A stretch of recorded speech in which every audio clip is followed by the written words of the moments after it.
Добрый день. Меня зовут Виктор Достов, я председатель Ассоциации «Электронные деньги» и ведущий этой секции. Мы собрали, организаторы собрали на эту секцию, на мой взгляд, предельно представительную команду, которая отражает состояние дел в ручной платежной инфраструктуре, да, в общем, не только в розничной, наверное, и в корпоративных платежах в России. Мы довольно долго думали над форматом, мы не будем делать никаких больших презентаций, мы будем работать сначала с внутренними вопросами, потом передадим вопросы в зал. И в качестве первого вопроса я бы попросил всех присутствующих рассказать о том, как они видят главные события прошедшего 2013 года в платежной сфере вообще и для своей компании. Ну и, разумеется, представиться и сказать два слова о своей компании. Тогда, наверное, начнем с вас, Игорь. Добрый день. Меня зовут Игорь Арефев. Я курирую направление электронной коммерции в Альфа-Банке. Что из событий? Наверное, большое обсуждение вопроса биткоина. Я не буду просто комментировать, наверное, отношение положительное и отрицательное, потому что это было, мне кажется, весь год, и сейчас это продолжается. Если брать нас, то, наверное, открытие у нас с Альфа-лаборатории, что, наверное, очень сильно сподвигло нас в росте нашего мобильного банка, и интернет-банка, и продуктов электронной коммерции, коих уже 10 вместо одного интернет-эквайринга. Вот, наверное, вкратце. А вот подскажите, Герман Оскарович как-то так очень уверенно сказал, что Сбербанк заинтересован в биткоине, это очень интересный продукт, и они, равно как и целый ряд крупных банков, рассматривают вопрос запуска какой-нибудь своей криптовалюты. Вот Альфа-Банк, он планирует запускать какой-нибудь альфа-коин? Я думаю, нет. Хорошо. Спасибо. Андрей, а ваше мнение по поводу событий года? Андрей, Романенко, председатель директоров группы QIWI. 2013 год был очень насыщенным. Если перейти вообще про рынок, я бы сперва рассказал о нас. Мы сделали прорыв в российской индустрии платежной, что смогли в мае 2013 года доказать многим американским компаниям и в мире в том числе, что есть все-таки в России компании, которые достойны того, чтобы торговаться на американской бирже. Мы, соответственно, стали публичными и для России сделали большой прорыв в этой индустрии.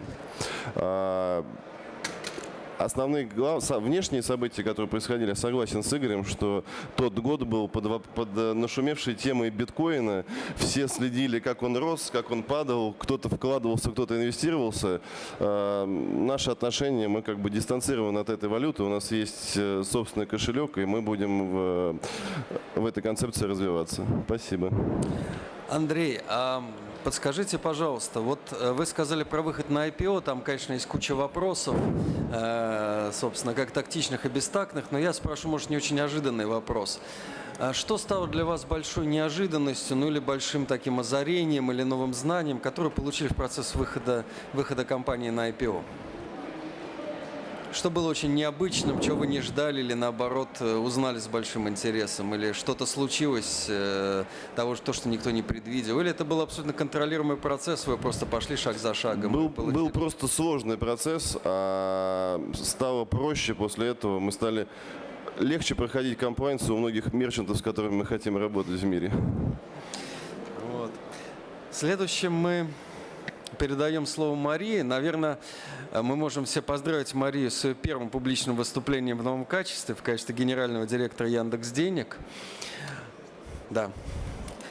Ну, собственно, вопрос к вам, точнее, Спасибо два вопроса. Большое. Собственно, я действительно, первые слова, сказанные в качестве генерального директора, для нас 2013 год был годом взаимодействия со Сбербанком. Мы как компания, которая именно в 2013 году закрыла окончательно сделку по приобретению контрольного 75% Яндекс.Денег Сбербанком, практически весь год занимались налаживанием взаимоотношений и провязыванием наших инфраструктур.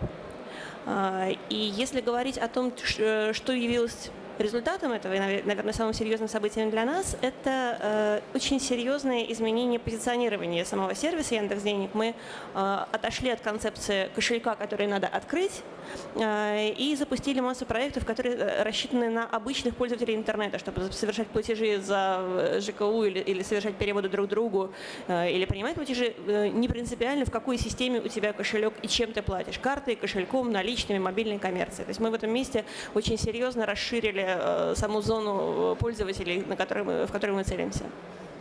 А скажите, пожалуйста, вот получилось, что вы продавались практически параллельно с размещением Андрея, да?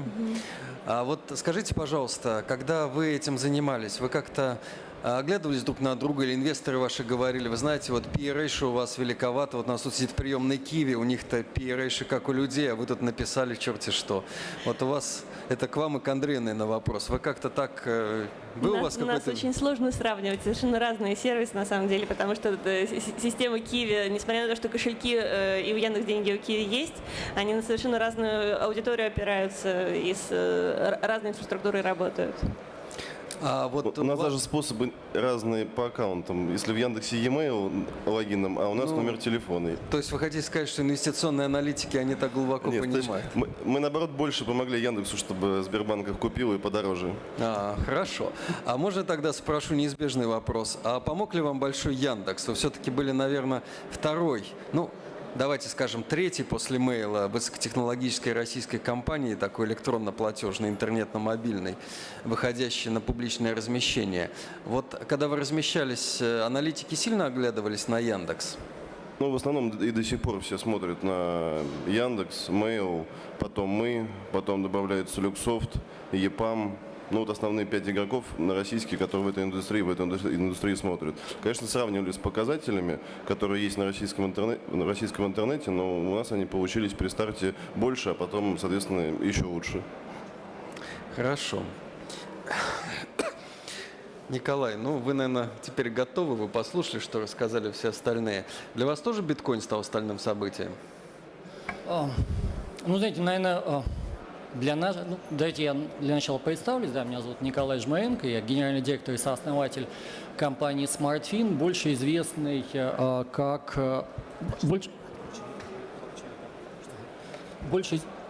больше известный по своему продукту мобильный терминал Тукан. Это приложение на смартфоне и маленький девайс, превращающий смартфон в терминал для приема карт.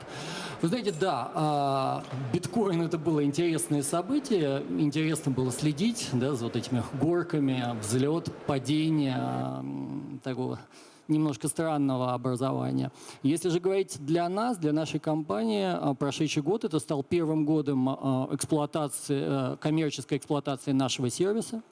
Потому что мы запустились в 2012 году, 2012 год это... So, dear colleagues, sorry for the interruption in interpretation services. It was caused by equipment malfunction. So, our company has started to actively operate from January. Появлялись интересные большие партнеры. Our company has started to actively operate from January last year. We are cooperating with Alfa-Bank, with Standard Bank, and Открытие Bank. Next question.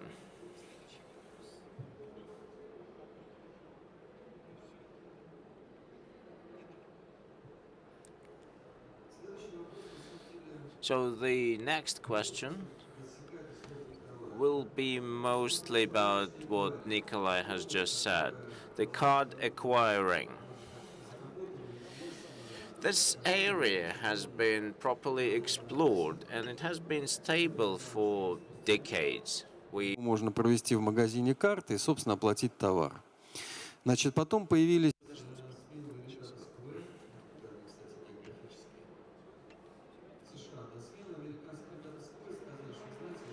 We knew that there were point-of-sale terminals. В тривиальном, запыленном рынке, возможно, в общем, такая... So, and those terminals could be used to deliver payments. Then we realized the revolutionary potential of this market. So let's talk about the following thing. Do we have any potential in terms of achieving a breakthrough in the retail market? because the majority of customer demands is being successfully met. Everyone is using cards and everyone is able to make a protected payment, or you can pay from your card. So is there any likelihood, or are there any ideas that a breakthrough, a major breakthrough, can be achieved in this market? And I'm not talking about fiddling with nuts and bolts. I'm talking about serious breakthrough. I think we should focus our attention on this InPOS, which Nikolay has just mentioned. We also have one product which is called PayMe, and this product is in high demand among the small entrepreneurs. So all our customers, they have revenue turnover below 10 million rubles a year, and so we understand their capabilities and their needs. So what they can do, they can open this Alfa-Pay service, which will be linked to their bank account. So no extensive paperwork is required. All you need is the smartphone. So this is the beginning of the breakthrough, and there are around 3 million available points of sale terminals. So we can install extra 2.5 million. So that is the kind of a breakthrough you have just been talking about. And that makes life for an individual interpreter much more simple, because that facilitates field sales. So we do believe in this potential. And it makes life simpler. So before you used to have to make your utilities payments once in a quarter, then you pay through the QIWI system or through mail. But making payments simpler helps to save time, because you don't have to go to the bank. So all these breakthroughs are about convenience of use of services.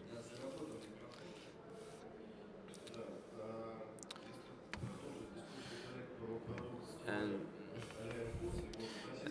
as far as InPOS product is concerned, then I would say it is a good market for retail business. It's like acquiring. And we had lots of meetings with our customers about it. And we do know that a breakthrough will be achieved when there will be a link between the web wallet, web money, and your bank account. Now this market is slightly more complicated than that. All you need to have is to install an application to your smartphone, and that application would enable you to make and receive payments. As far as the future of this business is concerned, well, we believe that there is a certain 5-year period frequency in technology. So we already have gone through the first 5-year period. Those were scratch cards period. Now we're going through the point of sale terminal period. And the third period is the web money period. Whatever's going to take place in the fourth period, I'm not sure, because the world is changing. And I think the next step forward will be to automate the utilities payments. We do believe that in line with the new law, those who pay for utilities need to have a license, and so we would be able to offer that kind of services to a bigger number of customers. I think that there are two areas in which a breakthrough can be achieved. The first one is the area of small entrepreneurs. And small entrepreneurs do not want to go into these details with acquiring technologies and sign dozens of contracts. When you say dozens of contracts, is it a figure of speech or it's a fact? Well, in some cases, it literally is dozens of contracts. You need to have, let's say, you need to send a shipment, but to enable yourself to do this as an entrepreneur, you have to sign a big number of contracts. So that simplification will help the market. And I think the taxi drivers, like individual entrepreneurs, will greatly benefit from that. So simplification of these business procedures, that's a real breakthrough potential. And a lot of organizations are moving in this direction now. These organizations are currently enabling internet filing, the opportunity to file documents by internet, and that simplifies things a great deal and reduces the paperwork. So this is more acceptable to a person who is involved in business like taxi driving, for example. And the second niche is another one that's doing away with cash.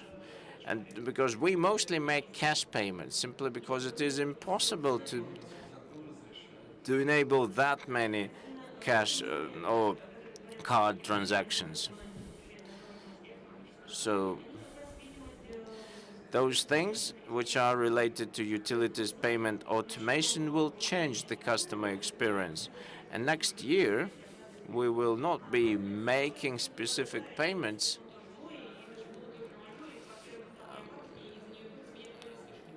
We will just be able to turn on a certain option in the software and say, this is my phone, this is my apartment, please charge these charges to that account on a regular basis.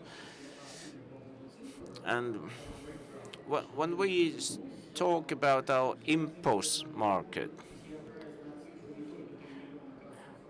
I'm thinking more about not these 3 million of cash desks, because we know there is a lot of people who are working without the cash desk machines. And they work on the imputed income basis. And we still do not have an extensive card payment infrastructure. I have taken a look at central bank facts and figures. We have around 800 or probably 90,000 of those terminals installed all around. But I would like to mention another thing. There is a breakthrough which is currently happening in the market, and it is about using smartphones or tablet computers. So all small entrepreneurs are using these devices. So what are these things about? Those companies which are involved into impost business, they help owners of mobile devices to take payments from customers electronically. Then the next step would be using these devices to collect data for analysis, and your tablet computer or your smartphone would be the only link between you and your customers in terms of payments.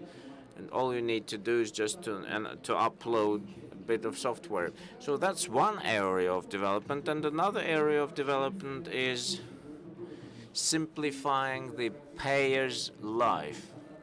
For example, introducing proximity cards.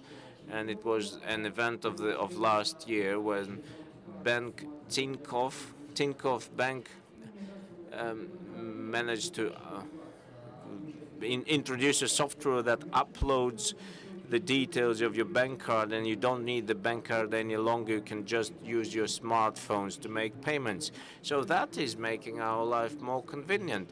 And all this convenience is based on using a mobile device. And you mentioned taxi drivers here. We faced this issue, and I think that InPost would truly work. But in fact, another thing worked better than InPost. All you need to have is you've got to upload a bit of software, link it to your bank card, and that enables you paying. That enables you pay for services like in Taxi Mobile. But for personal entrepreneur who's got only 2 or 3 vehicles, he would probably more likely use the impost services. And there is a trend like this. There is an emerging trend even in other cities of Russia. Yeah, there are. Just wanted to correct myself. They had 2,400,000 of cash desk machines were registered in with the tax authorities. So a couple of questions to all of you. One is important and another one is just interesting. So I'll start with an important one. There is a factor that which plays a hurdle to expansion of cashless economy, and this is commission which they charge on a card payment, and there is no such thing. There's no such thing in other countries in the world. Like, for example, Dodd-Frank's Act in the United States, it just limits, it puts a cap on these commission payments, because in our case, these commission payment is far too high. Probably we should ask ourselves a question whether we should introduce some legislation capping that commission. Yes, there will be a lot of noise about it to start with, but it will be a great breakthrough, because just a simple taxi driver doesn't want to pay 3% on every transaction he makes with his card. So what do you think about that? You know, I think I'll give out one. The bank that releases cards, he gets the lion's share of this commission. The acquiring bank also is interested in getting commission, but these interchange fees are being consumed by other fees inside the bank. So we have to expand the number of card issuing banks, because if you ask a question to a bank, no bank would tell you that they want to get less money, and also the majority of our cards are value-added cards. Like, for example, you get miles on your card as well. So the bank is giving out some money to some other organization to facilitate these services. So we can make this interchange fee less, but that will reduce the amount of value-added services going with it. But I'm actually in favor of getting these rates reduced, because, you know, there are, in utilities sector, there is one rate, and there are other kind of rates which are linked to other services. So, and we are trying to make sure that the at least major payments can be made commission-free with the help of the bank card. I would also like to draw your attention to the fact that we have immature card market. 80% of money which is being transferred to your card by the employer is still being cashed out in ATMs. So people are still cashing their money out first. So we need to create this card hold culture. I think we should place the ATMs at least 100 meters away from the places where people work. In Kazakhstan, starting from last year, they made it obligatory for all points of sales to take cash payments, sorry, not cash payments, card payments. And I think that within several years, a lot has changed in the legislation regulating payments. The market needs to have a room to develop itself and needs to have a room to set rules. So if two major paying systems would decide that there is a need to reduce commission, then commission will be reduced. Otherwise, if that had not been the case, then QIWI wallet would have never emerged. And take a look at Magnet example, one of big Russian food retailers. They have not been introducing point-of-sale terminals for 5 or 7 years. But finally, they have introduced point-of-sale terminals. Even though cash processing is less costly than electronic card processing. But this is kind of funny. It is funny because the market is still immature. I wanted also to make one comment. Not only we are in a situation when we have to pay 3% commission on a card transaction. In European projects like iZettle or Pay11, you would have to pay 2.75% commission, but this is commission for small or micro companies. But if we take a look at interchange in general and card business in a whole, we are in a position in which we can talk about reducing the amount of interchange, because interchange was there to create stimulus for issuing cards. And as of the end of last year, 250 million cards were issued, and the total population in Russia is only 140 million. So the number of cards around the country is quite big. It's certainly more than one card per person. And I agree with Maria. There is a lot of money from these cards are being cashed out through ATMs.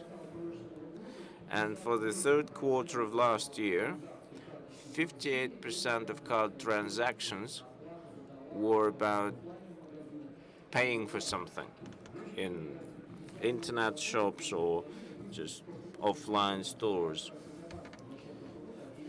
And in the beginning of last year, Central Bank has announced that we have crossed this 50% threshold.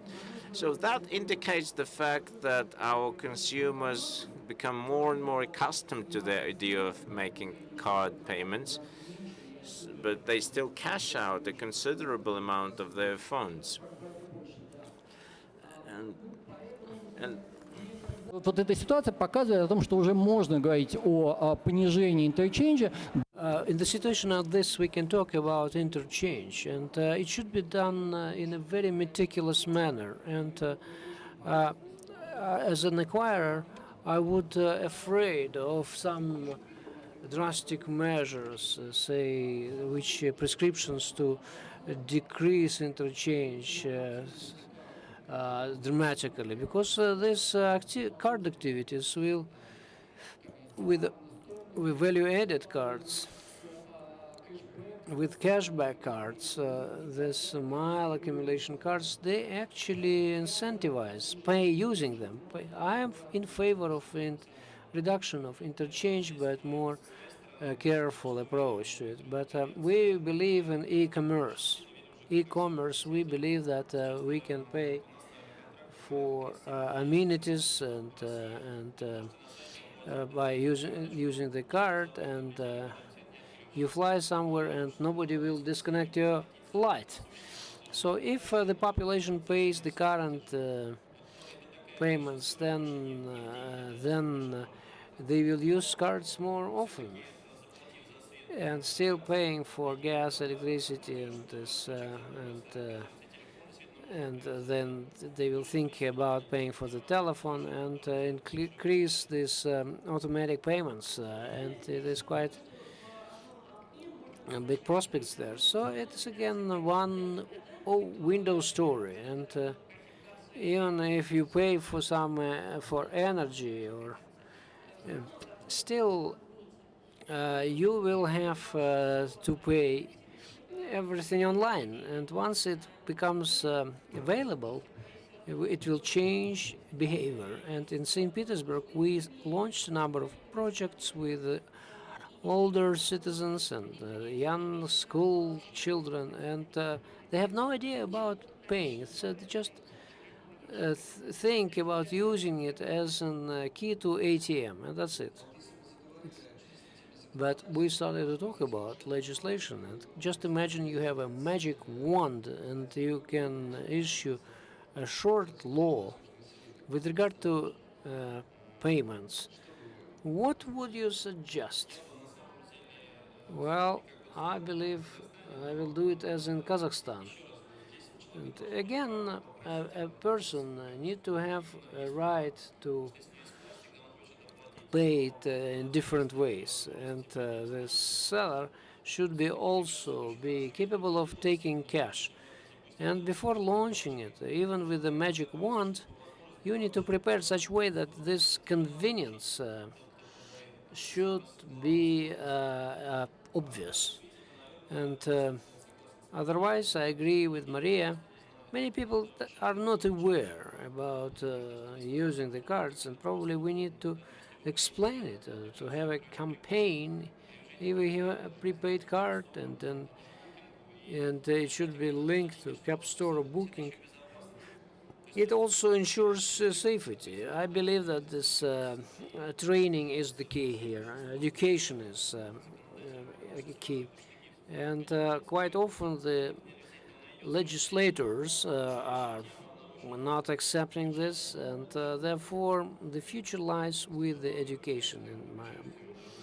But the education should be performed by merchants, not for those who generate the service. And then the energy producing companies, which I spoke about today, they have many new services introduced focused on direct payments, and because quite often they offer the electricity and they don't get payment for it, and they don't see the profits and proceeds. Therefore, I would like to highlight there was idea about the law of 4248 was not accepted. That's right,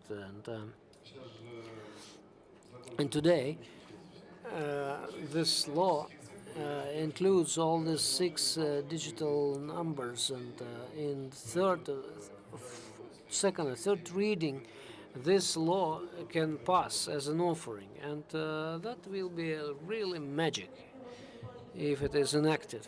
Well, this is still not a significant thing to change the market. We need to allow self-regulation in the market, because the Russian market has been established, and the players on it are there, and they know the ways. And now the market, if we give this chance, can self-regulate itself.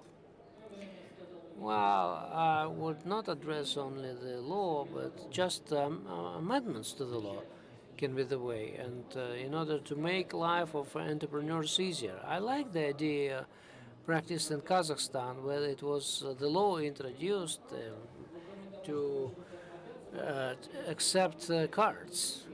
But if you look at the situation with the cards,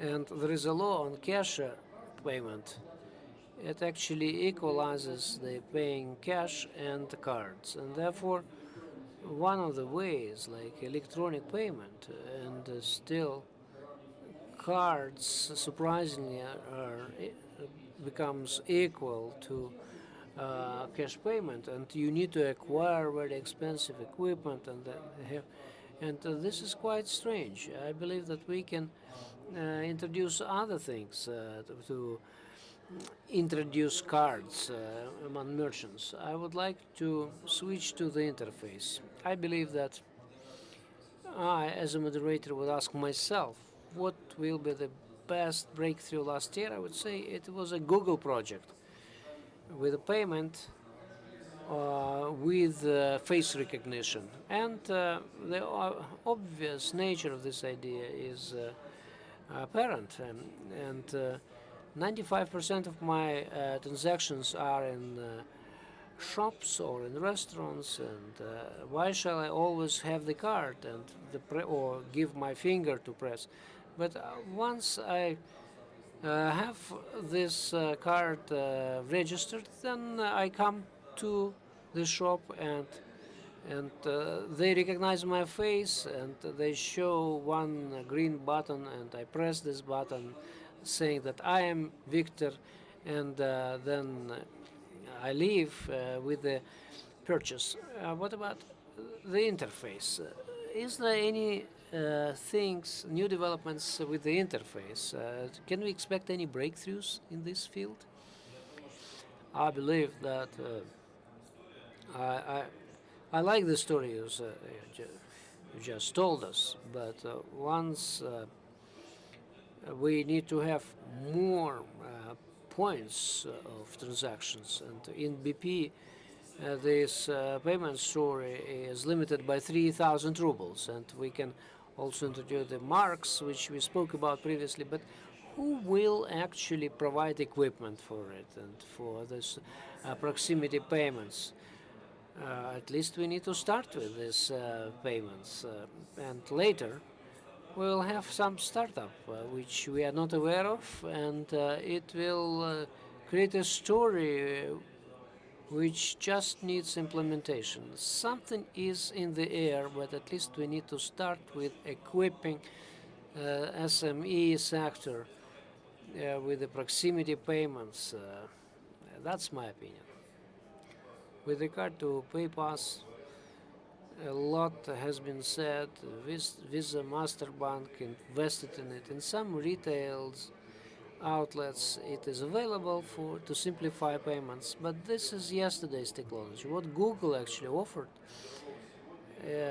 will be also revolutionary today and tomorrow. Why in the US some products become more popular than here? Because they have wider card payment practice, and here people are still reluctant to pay with their banking plastic cards, and this creates a situation when Google's idea, which marries these two things and this with the connection of the pictures, that's easier. And for Visa and Master, for them POS is not acceptable. It's outdated. It is card. It was just modernizing cards. But how long the cards will exist? 5, 10, 15? Or everything will be just centered in this device and you can read it. Russia is too big and it has a lot of points. Any solution, whether a mobile terminal or by pre-pass or other e-solutions, it will require significant number of upgrades. Even scanner of every face will require some device. Therefore, the key thing is what will be first to roll across the country, and safety. Well, safety will follow, and it's secondary thing. But without using it and across the entire country in 1 year and 2, and it will be in the pocket of everybody, then it is good. If they don't find this solution, some other interface need to be thought. And I don't see we can find a universal interface which will be convenient for every situation. For different situations, different interface may fit. If I order a taxi through a special service from Yandex taxi and Get Taxi, and I like that I don't need to pay with my card, and I'm happy to play with my cell phone, it's good. But when I pay with a proximity card for my transportation, I doesn't care whether I need to take it out of my pocket or I just keep it there. But the third situation is that when I buy something significant, this non-contact solution doesn't provide any additional convenience for me. If I say everything will be done by using smartphones, I will not agree with this. Because if all my cards are put into one smartphone, because I can lose it from time to time, therefore I will not. I don't know what shall I do if I lose it, and then I lose. When my wallet disappeared, I still had my phone, and I asked my colleague to come and pay. But once everything is reduced to one gadget, then it becomes scary, and extreme convenience will become extremely inconvenient. Therefore, we need to find solutions for different segments. But the fingerprint probably is the only solution. Maybe all your cards and accounts should be connected to it. Maria, if they will ask my card, I will give it away, but I better keep my fingers with me. And I know some thugs with would say they have this. Can you wave your finger here? And if so, we again have come to the issue of safety. Safety is important, but is it decelerated the pace of development? Is it degrading? Do we have safer payments, or we have more fraud? Do we have any statistics there? Let's talk about it.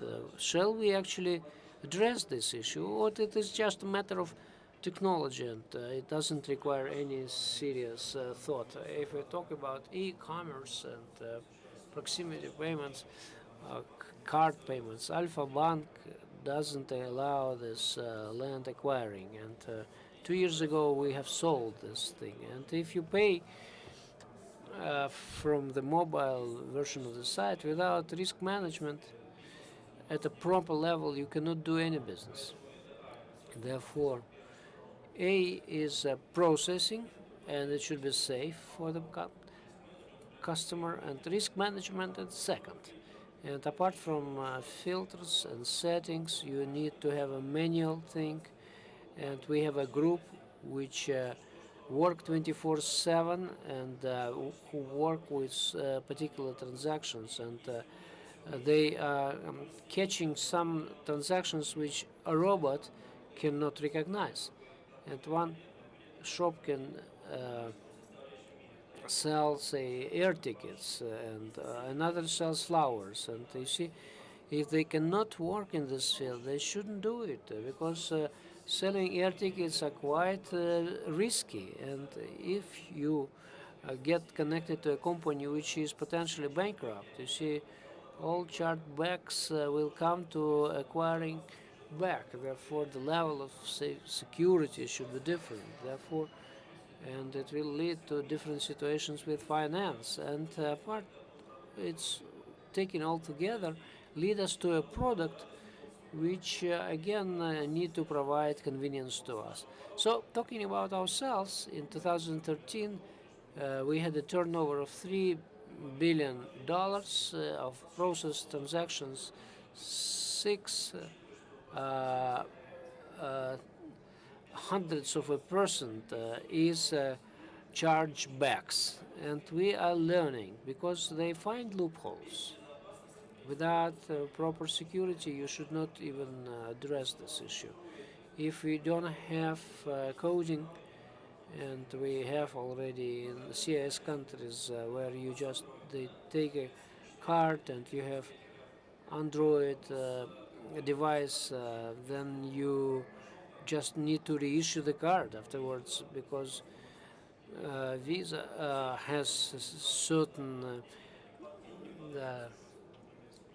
some emboss protection, and there are some fake cards, and safety in payment industry, it's important. And in our country, we security department is the biggest, and we invested around $10 million into it. And this year We will also invest in the software solution, into platforms, into personnel, because the world is inventing new, the hackers find new ways of cheating you, and you again, it's like an arms race. You see, the smarter you are, the smarter your enemy becomes. And in security, many companies start organize DDoS attacks, and they try to render your services unoperable, and therefore investment in your networks is also a serious issue. And compared to in communication equipment, highway is the best compared to CISC. Yandex's real thinks about happiness of the users than the security. Therefore, what's the standard now? It's one-time authorization by SMS code or password is even a very harsh measure. We would say it's better to design some artificial intelligence which will understand what you are going to do. And if you are going to pay for the electricity of at your mom's apartment, you don't need to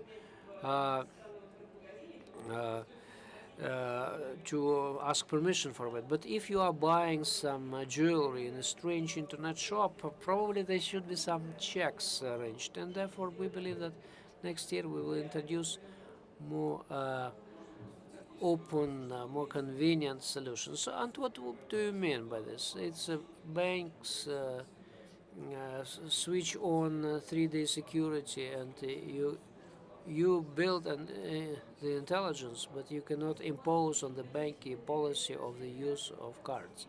If they introduce this 3D interest, then we cannot help the users of this particular bank. But there are different transactions, and the means of writing off money are also different. So the bank should be flexible, and the settings should be also appropriate. If 3D can provide extra security, but it can harm business, and these are fine settings, and any type of transactions in any card should be considered separately. And if it is XSL, then it's one type. But therefore, the tuning, the settings should be flexible. If there are individual approach to it, then you have a maximum response, and natural proceeds. And merchants sometimes actually tell us that the bank introduced new settings and everybody gained more money.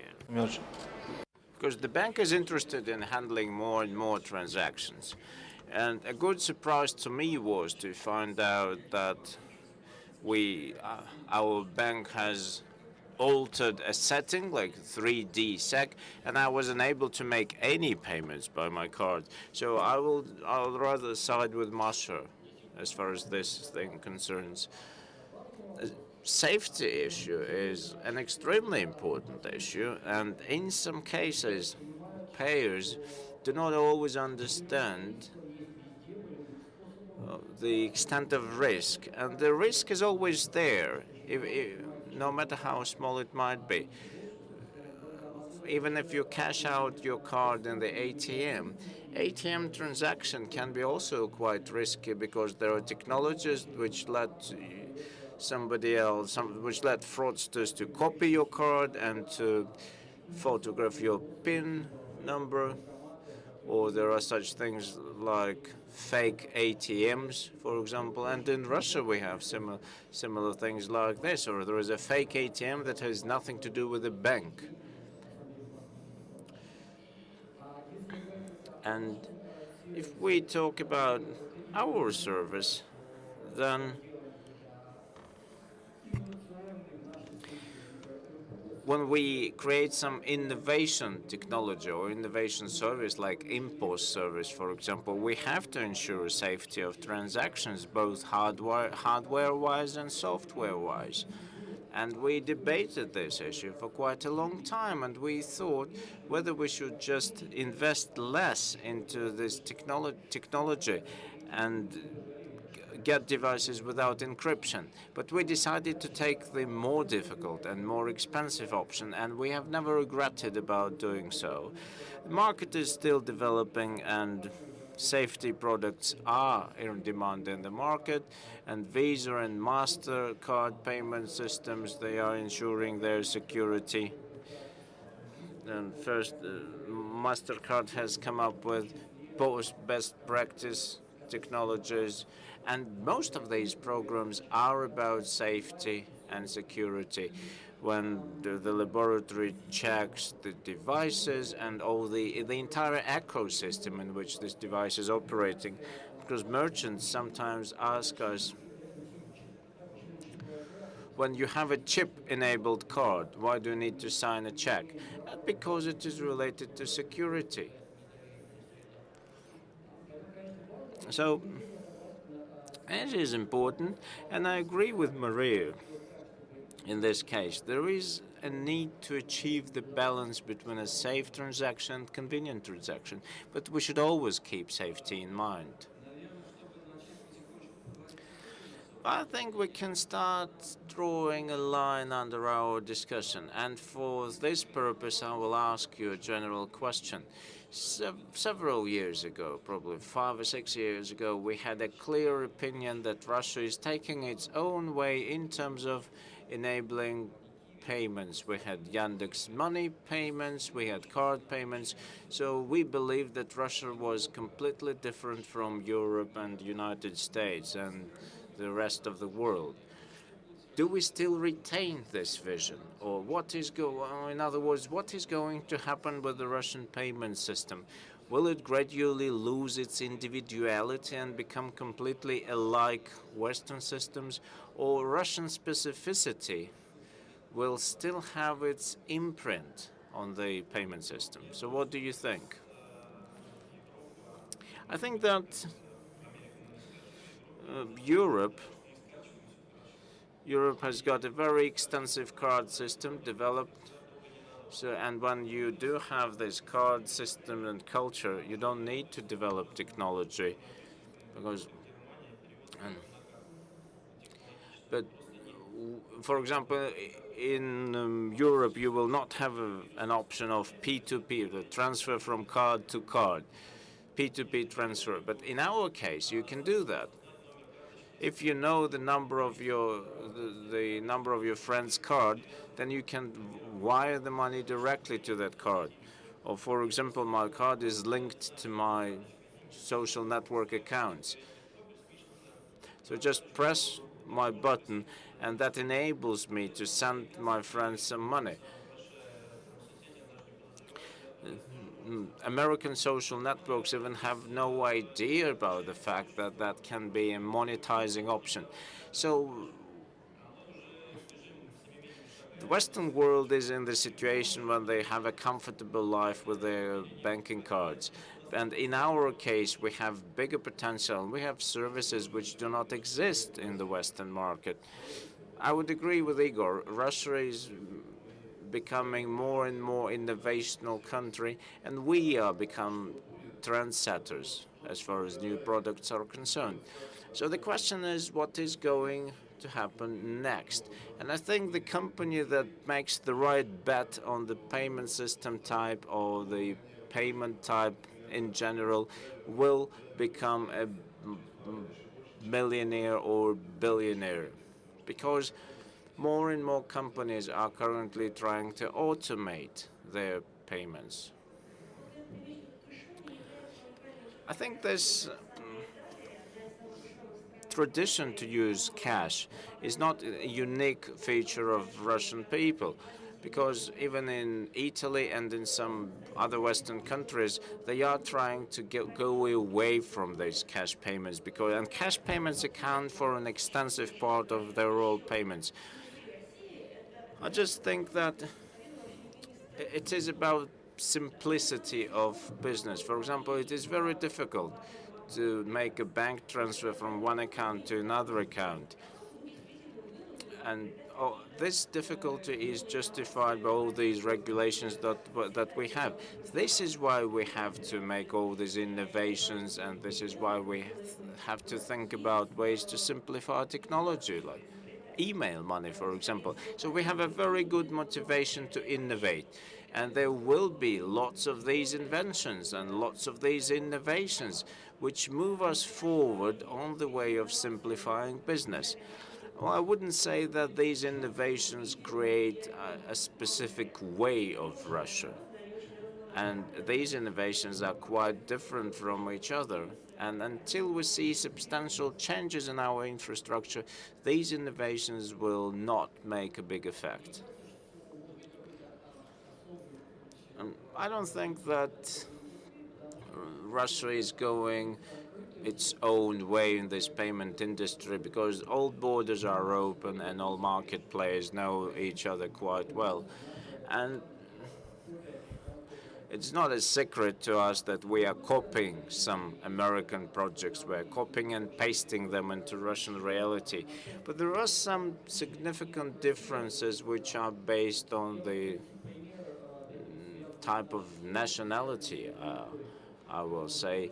Like, for example, regulatory differences. When we started this project, we realized that we are facing more challenges when we are trying to do subscription for our service, for example. In Square, that's a lot simpler. But we started with the fact that our first customers nearly spent 1 month trying to get register their accounts. And we tried to find a way around our regulations. And then some time ago, I watched an interview of a founder of a similar company in Europe, which was called SumUp, if I'm not mistaken. And it was talking about exactly the same thing. And he was saying that in the United States it is easier to do this business, and in Germany we have to produce a lot of paperwork. And I was listening to this interview thinking that he's saying things about Russia. And so it's not uniquely Russian feature. This is astounding similarity, because once I was on a plane and I was reading a magazine about startups, and every word in that magazine was about Germany, but it's exactly the same thing was happening in Russia. So I think that we will have some sort of a combination between our own solutions and those solutions which we will copy and paste.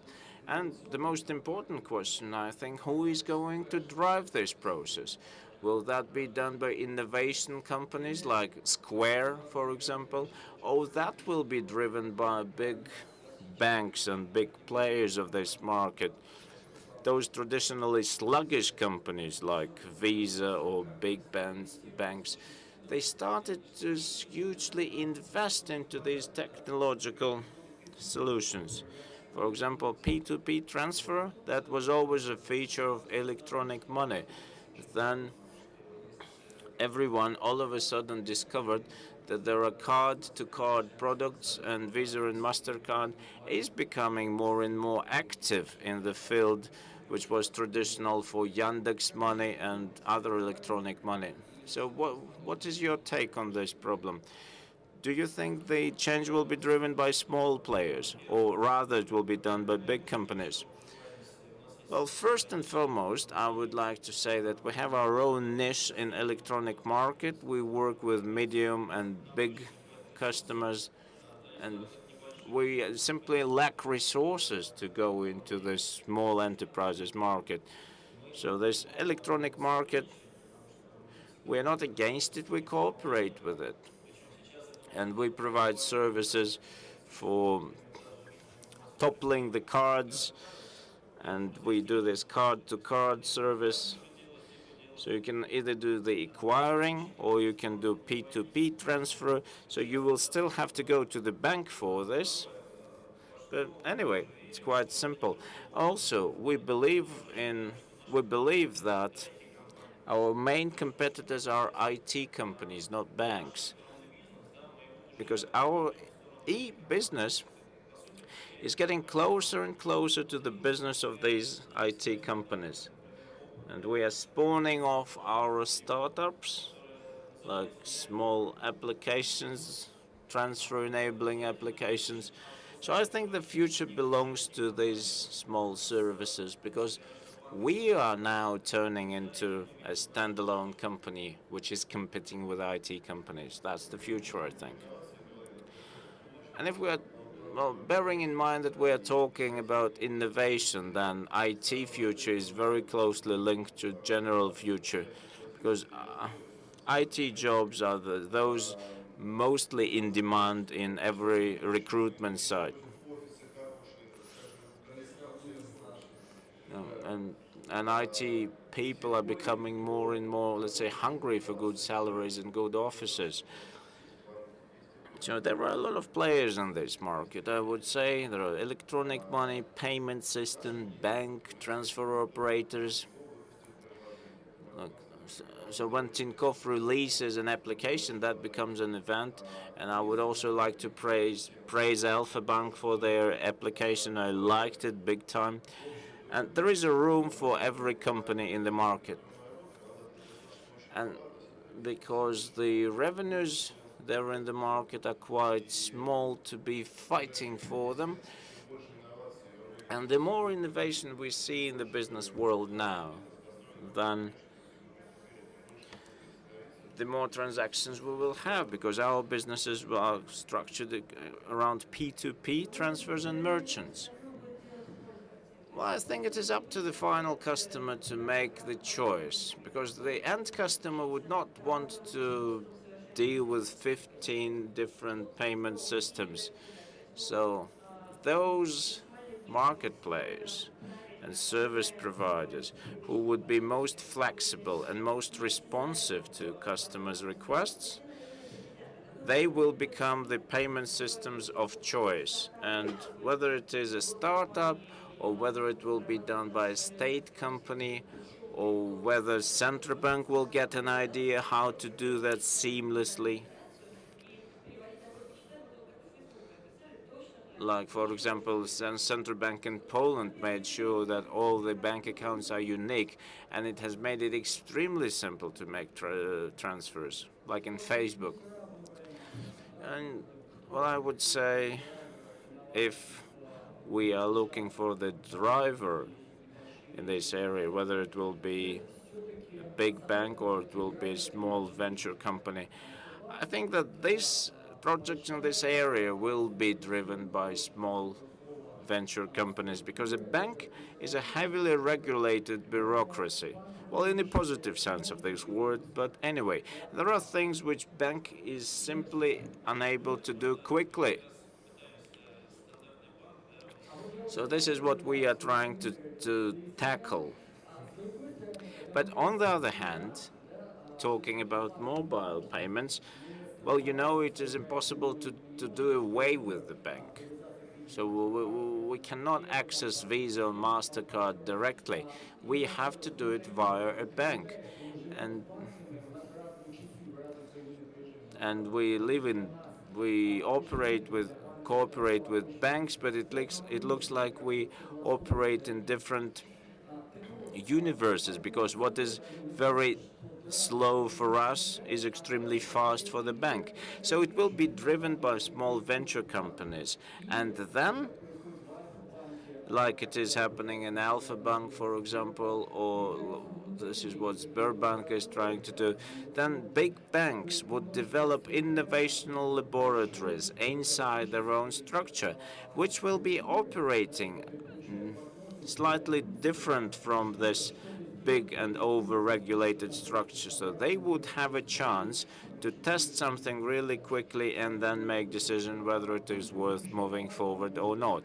So this fast-moving team can be either part of the bank or they'll be a completely external part. All right, excellent. So now we are ready for questions and answers session. Do we have a question?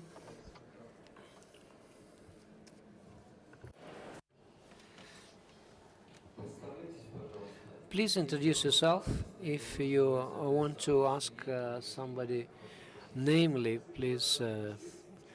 Okay, thank you very much. I'm very pleased to be. I'm Alexey Vasilyev, and I'm from a startup which designs electronic payment instruments. And my question is, you actually spoke about what might be a trend for the coming 5 years or in 2 years. There is a book published by Hike, Private Money, the book of 1976, and when a stockholder can be any large organization which declared themselves. But can we, with the use of open source technologies, to do it? We're talking about private money. Private money based on Bitcoin code or similar. There are around 160 Bitcoin copies, and they were just produced. Around 100 of them were made for specific calculations, and the capability of doing such a system doesn't affect anything. So the idea of having private money doesn't meet the expectations of regulators. Are there any other countries where they would desire it? Yeah, there might be some other countries which are more democratically minded with regard to private capital. I don't know such countries. Probably the issue is safety, because this issue of Верно, потому что все-таки I believe that there should be some regulator involved. Therefore,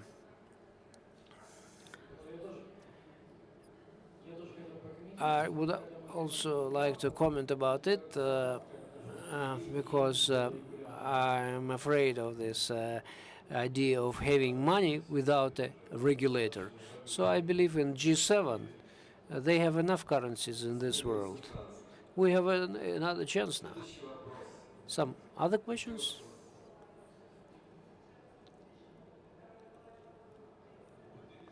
Good afternoon.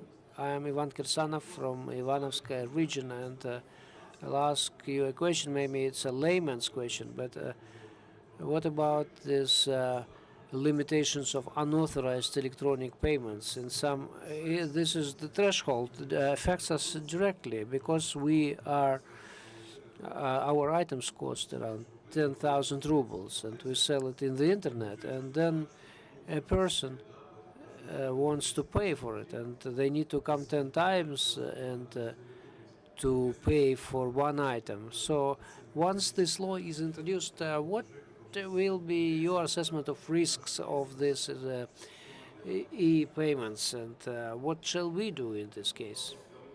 I believe this is a question addressed to me, and probably we started talking about it, about the magic wand. Quite soon we will learn everything, and I don't want to guess. You see, you should be optimistic. Everything will be fine. There are no details which I can disclose. Or maybe you can connect Visa or Master, and you will even sell your items for $1 million, and nothing will be extraordinary. Needham Partners, and I would ask everybody from the banking sector two closely related issues, and to what extent we have limits in the of the reluctance of the market to adopt official transactions. And because some business, they like having part of transactions registered officially, and other deals they don't register. They don't want to disclose this to avoid taxes.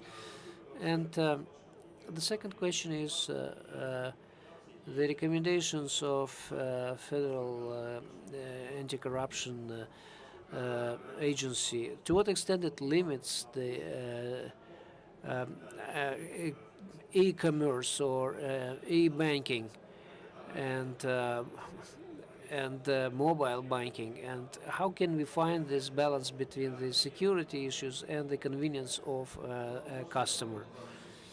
Well, I will act in a private specialists and the Federal Anti-Corruption Agency doesn't limit these things. And even in the United States, we know perfectly well that you can open an account without even coming to the bank office. But so quite often these regulators perceive FATF as something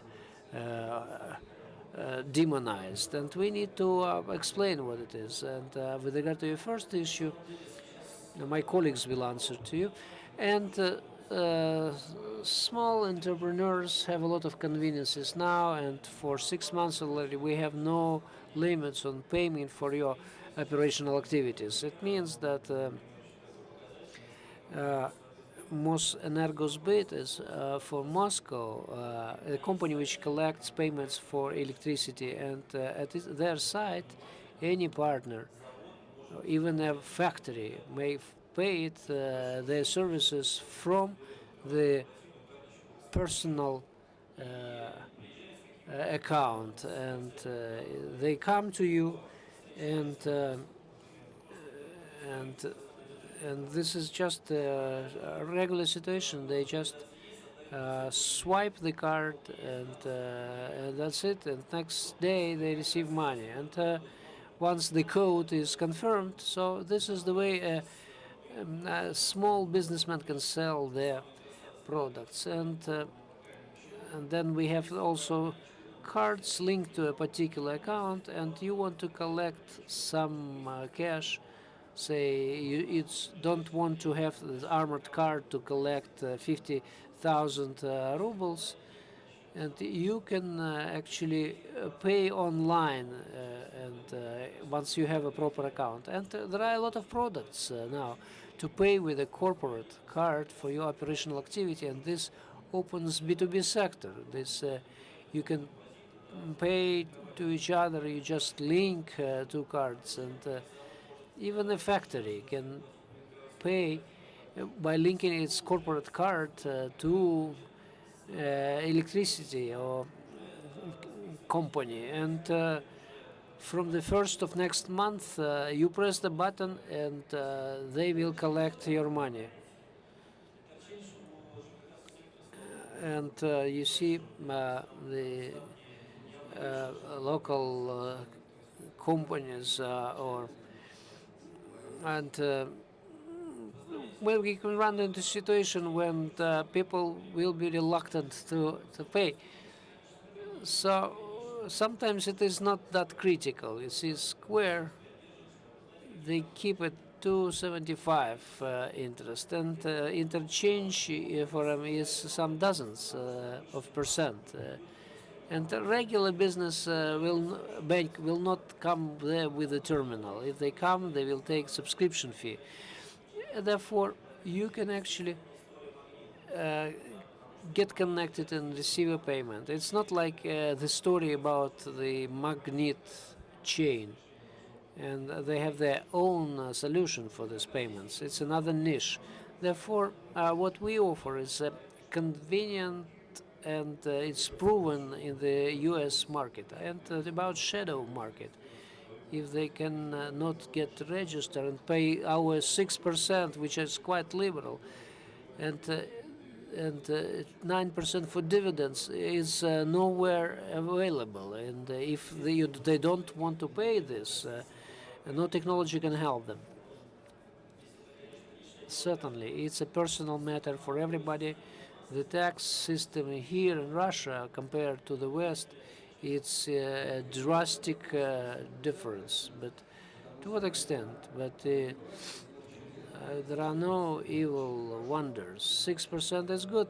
but probably there is something bad why people don't want to use it, or some income tax. It is the lowest 13%, but once if we have no deductions there or family advantages there in any reasonable salary, the income tax will become serious by even European standards. Why 6% cannot, they don't want to pay? It depends on the sector, let's say a taxi. It's difficult to pass the procedure. They are not afraid to pay the 6%. But if somebody takes it automatically, it will be wonderful. But if this federal tax service can allow to do it automatically, then it will be done immediately. And identification. Many times people say that people are reluctant to show their passport data. But now once people not, it may be a matter of being difficult, or people are lazy to do it. Can I ask you something? I'm Elena Magoshna from the city of Taganrog, and I'm using this e-commerce, and it's very good. And my question is, if I come to the Olympic Games and it's in Sochi, I give my Visa card and they swipe it once, 2 times, and they say, your card is blocked. But I had some cash, so I paid. Therefore, I went to Paralympic Games. I took my cash there. And because although the electronic money is much better, therefore my question is to Yandex.Money. I used it for a while, everything was fine, when the amounts were small. As soon as a big amount was about to be paid, they started identification, and I live in the Bay of Tatar Strait, and I say, how can I confirm it? You do a copy of your passport, you go to a notary office and send it to some address which I cannot recognize. And I'm a layman, and I watch TV where I have a lot of horror stories. Of course I can go to a notary office and send it. But where is the guarantee that in the daytime there will be a marshal coming to me and they say you took a loan somewhere and you need to pay it back?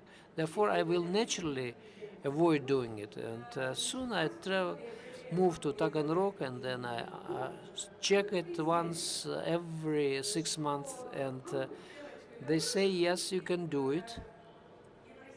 You come to Eurosset office, you pay 50 rubles, and they will unblock your account. And I come there with my passport, they unblocked my account.